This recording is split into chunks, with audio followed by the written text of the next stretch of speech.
Daniel Veck. I'm 21 years old. I live in Southampton, UK. I'm a graphic designer, full time freelancer, and yeah, I work in the music industry, working with mainly alternative artists, and just kind of doing graphic design for them, whether that be merchandise, album artwork, any sort of kind of visual input they need. I'm kind of one of the people they come to get that done.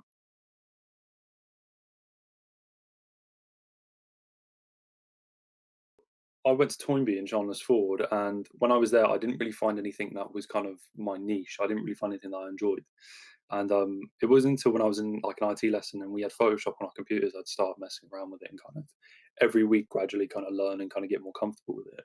I left school when I was 15, just going on 16, and wasn't really kind of wasn't sure what I wanted to do with kind of my life and kind of job and kind of maybe future studies or education. And then I ended up going to EC College and kind of just fighting a year away. But when I was there, the kind of second week I was in there, they offered me like a new course because I was on a business course that I really didn't want to do. And I told the teacher that, and he said, "Yeah, honestly, that's fine." I was a late admission anyway, so it's kind of just they gave me what I could. And they said there's a position, there's like a role open, like a space in the graphic design kind of class. It's a first year course. Do you want to take it? And I said, "Yeah, go on then." And I did that, and I did that for a year, and I learned a whole lot in that kind of space I was in there. And going from there, it was still something that kind of it was something that I really liked, and it did resonate with me, like art and graphic design and stuff. So okay, cool. So I came home and I got a full time job. I worked in kind of retail for a little bit, and when I was doing that in my free time, instead of like playing PlayStation or anything, I'd be sat on my computer learning more about Photoshop, kind of other apps like Illustrator, InDesign, that kind of thing, and just kind of trying to get my skills a bit more better because at first, it was just kind of silly stuff. I'd Photoshop my friend's head on like muscle men and like silly stuff like that.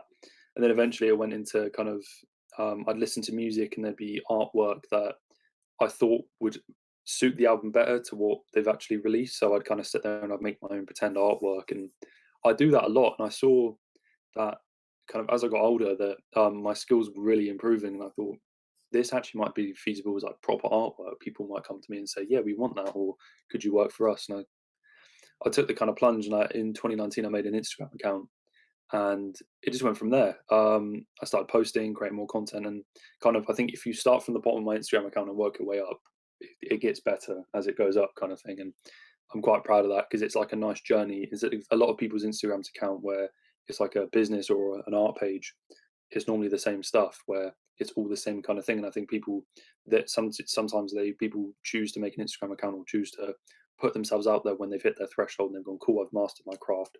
This is me now. And I wanted to hit it when I was kind of in that middle stage. And I'm still learning to this day, but I think I'm a million miles away from where I used to be over 24 months ago.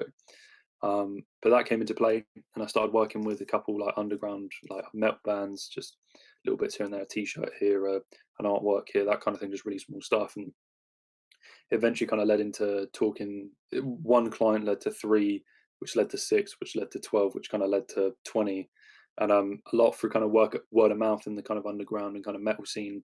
Um, I kind of got my first kind of big offers. I started working with Frank Carter from Frank Carter and the Rattlesnakes, and I did a lot of his kind of tour visuals and merchandise for his big show at Ali Pali. And then I went to that show and I saw it, and I cried in the concert, like in the pit. I was crying because I was like, that's my work, but I'm also kind of busy. But um, it was really cool to do that. And I guess from Frank Carter was kind of my first big client, and that was my first client under my belt.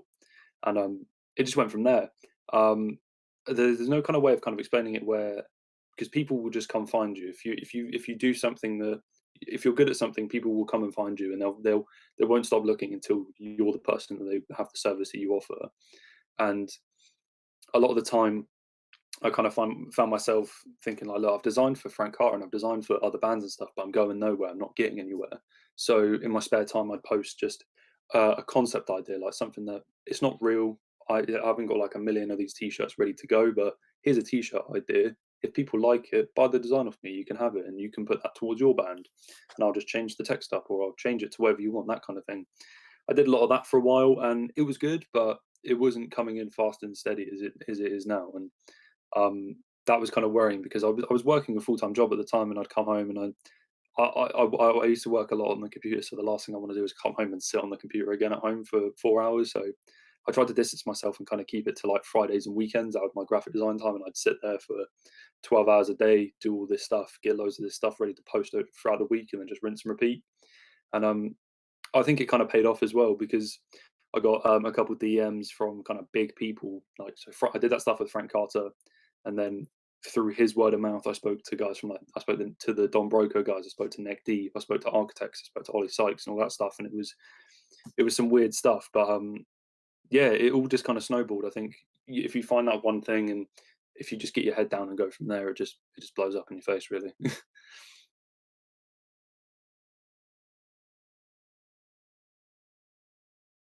Art style. I've had loads of kind of buzzwords thrown at me. I've had alternative. I've had um, like retro futurism. I've kind of had a lot of everything. I'd say it's grungy and it's just kind of reflective of my personality. Very kind of it's kind of like a middle finger to normal standard art conventions, I guess, without trying to sound too like up my own arse. But I think yeah, it's kind of a bit of a middle finger. It's a very angsty kind of design style. It's very like I think a lot of my work as well. It speaks my kind of mind as well. I like to be political. I like to be tongue in cheek. Sometimes I like to poke fun at the establishment a little bit.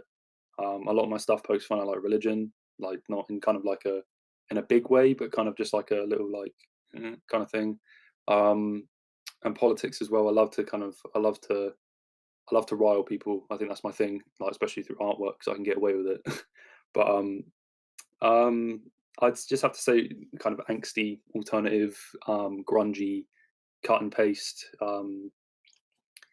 I'd say, if you've seen the film Seven, there's a character in it called John Doe, and like the way he makes all these kind of like these scrapbooks, and they're just full of random stuff, and the way it's layered, I'd say it's like that. So I'd say it's serial killer esque. I'd say it's that way. That would be the kind of thing, I guess. It sucks to say, but a lot of people take influence, which is great because I've taken influence. My biggest inspiration is Banksy. That's why I like the whole. I think that's what got me into politics and kind of got me into actually having an opinion rather than just being like, yeah, cool, whatever.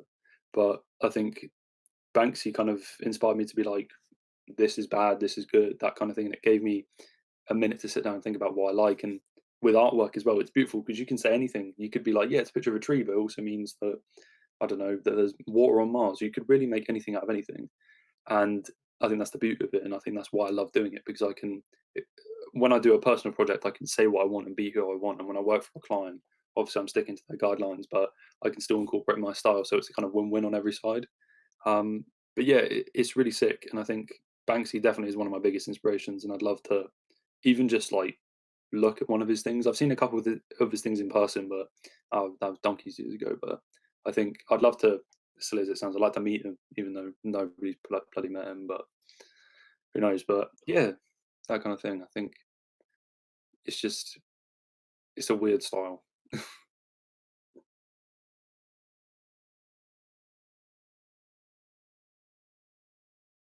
Sure. A lot of stuff, loads of stuff influenced me. That Banksy was definitely one of them.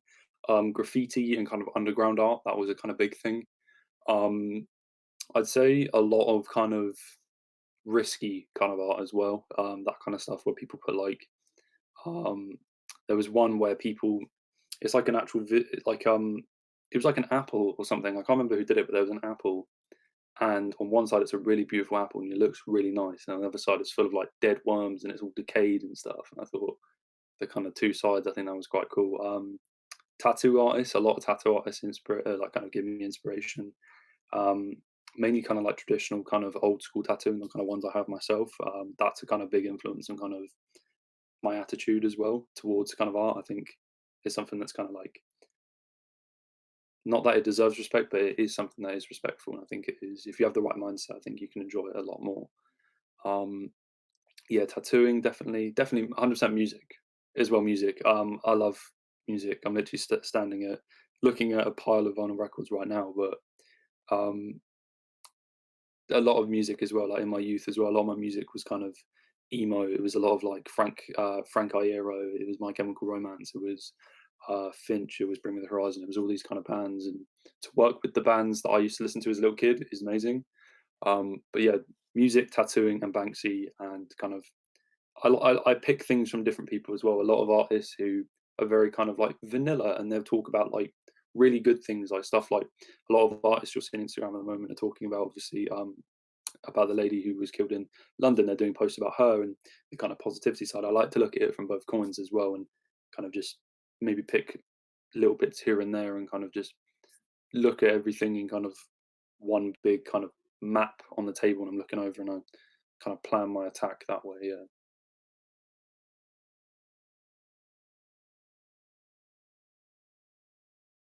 definitely. Yeah, I love to put in a hidden message somewhere. Yeah, I'd like to say that a lot of people, it's difficult to kind of say because a lot of people can look past it. They'll see it on their phone and go cool, and then just kind of scroll past it, which is a shame because I kind of wish I picked my platform a bit differently, maybe used a different social media, but that's immaterial. But yeah, a message definitely, and kind of influential. Yeah, I want to put out a message. I don't want to seem propaganda and like you need to do this and you need to think this, but I like to put my opinion in it somewhere. Yeah, totally. A lot of my stuff, like my first thing that ever blew up, it was a post about Theresa May when she was still in kind of power, and she'd always say strong and stable." So I found well, I bought a condom and I scanned it into my computer and I changed all the graphics up on it. And instead of it saying Durex or whatever was on it, it said strong and stable, lay back, think of England. And it reminded me of Slow Tie, the rapper, and he was very kind of like anti Theresa May and all that kind of stuff. So I linked that to a Slow Tie thing I was going to put up anyway. And I put it up, and Slow Tie messaged me and was like, "This is really funny. This is amazing." And I thought, mate, like that's what I wanted out of it. I wanted someone, I wanted either the person who it's for to see it, or I wanted loads of people to see it. And all the comments I got off it were loving it. They were messaging me, commenting on it, saying this is amazing, this is cool, and that's what I love about it. I don't do it for the money. I don't do it for the likes. I just do it for people to enjoy, and it's obviously a bonus if I can make money off it. But that's not my first thought when it comes to doing something. Yeah.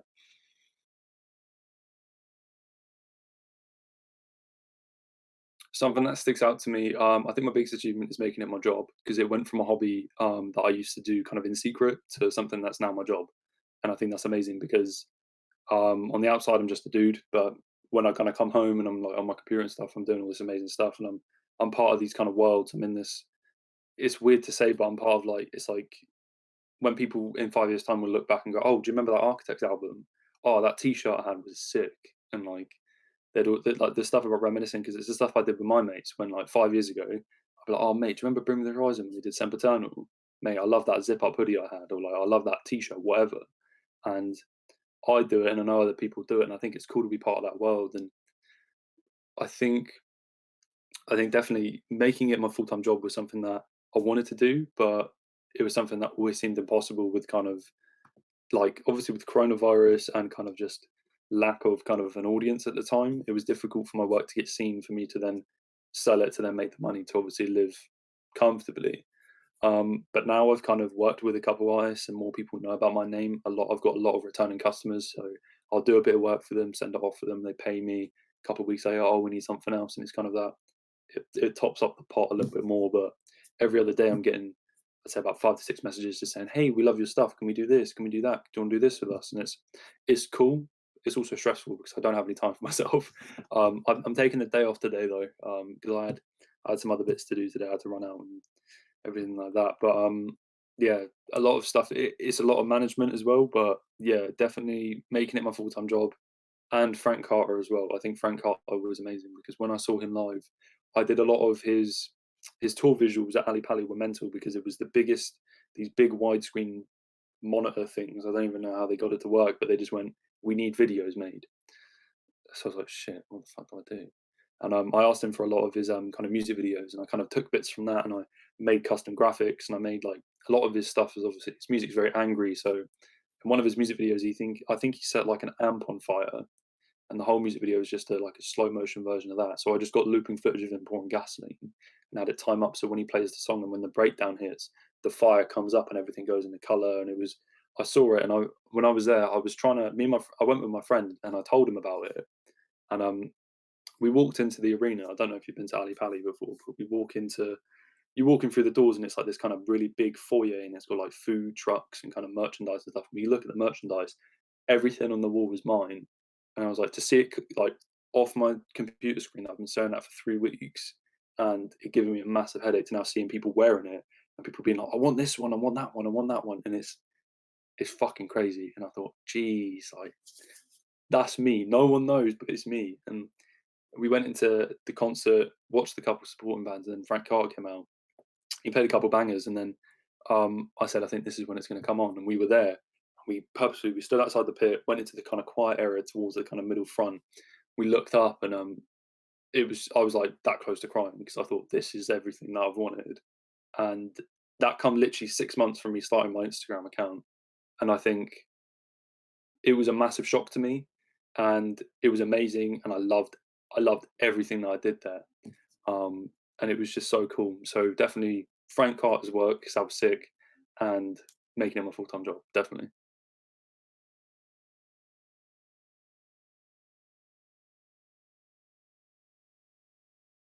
I think a little bit of both. When I was working when coronavirus first hit last year, I was still employed. I worked at Wyvern College in Fair Oak, and around that kind of time, I was sent home to work from home because of COVID. Everyone was like, "Yeah, go home, be safe, whatever." So I was working at home, and I felt very uninspired to do a lot. And I didn't find myself sitting down a lot because again everything was so uncertain, and I had a lot of bands come to me and say we need merch because this thing's going to blow over in 3 weeks. We're going to go back on tour, and obviously it never happened. And I had like my work went from like skyrocketed to nothing, and then it was just going up and down, and then COVID kind of settled around the kind of summer months, and then obviously lockdown kind of ended a little bit during the summer towards kind of September or like October, and then it went back down, and then that was kind of busy for me. I had a lot of kind of cool stuff going on there. I think that was quite cool. A lot of my stuff that was normally done in person was done in Zoom meetings, which sucked. But I think it's different. I think it's cool. It's almost a blessing in disguise as well because I like to go out and do stuff. I like doing that, but I think I don't know. There's some sort of like I guess like an anxiety there where I think, is it going to work out? Am I going to do this right? Am I actually going to be signed to work with them? It's all that kind of thing. But I think through Zoom, I can be more myself and kind of just chat because it's just a casual two people talking. But it was a weird one. But after kind of after September, and I started a new kind of school year at Wyvern, and I I found myself kind of more like, right, I'm going to chase this now. Let's go. And I did, and I worked all the way through the kind of the autumn into the winter, and then in January, I got to a position where I was getting offered all this stuff to work for, and if I turned it down, it would be kind of detrimental. It'd be like, look, this is kind of like a big like you kind of get one good offer in your life. That was my good offer, and if I say no, I'm never getting that again. So I said, look, give me 24 hours and I'll give you an answer to the client. And he was like, cool, that's fine. I went into work and I sat and I thought about it and I just went, yeah, I gotta leave. And they were like, what? I said, I've got to go. I'm like, what's wrong? And I told them the whole situation. They were like, right, okay. So I handed in my notice and I used my holiday and I took 2 weeks off. And then I worked all the kind of thing, and I worked literally all my time off apart from 2 days. I worked every single day, like literally 8 a.m. to like 10 p.m. and I just did all this. I did all this shit, and I think it's great. I can't tell you who it is because they're a little bit secret at the moment. Um, I think going back to school and working there is so different, and I hated every minute. Not gonna lie, I hated every minute working there. And it wasn't anything to the staff or any sort of problem like that. Just wasn't me. And I didn't like it, and I just felt like I was kind of at my wits with it. But I left, and then I went into just doing this. And literally, the first day I left on the Friday, and on the Monday it was so different. I felt so more calm and just kind of more in my own shoes about it. And yeah, it was something that I think if I didn't take it, I'd be really annoyed that I didn't do it, and I'd be every day I'd wake up with that in my head, being like, "Why didn't you do this?" Yeah, yeah.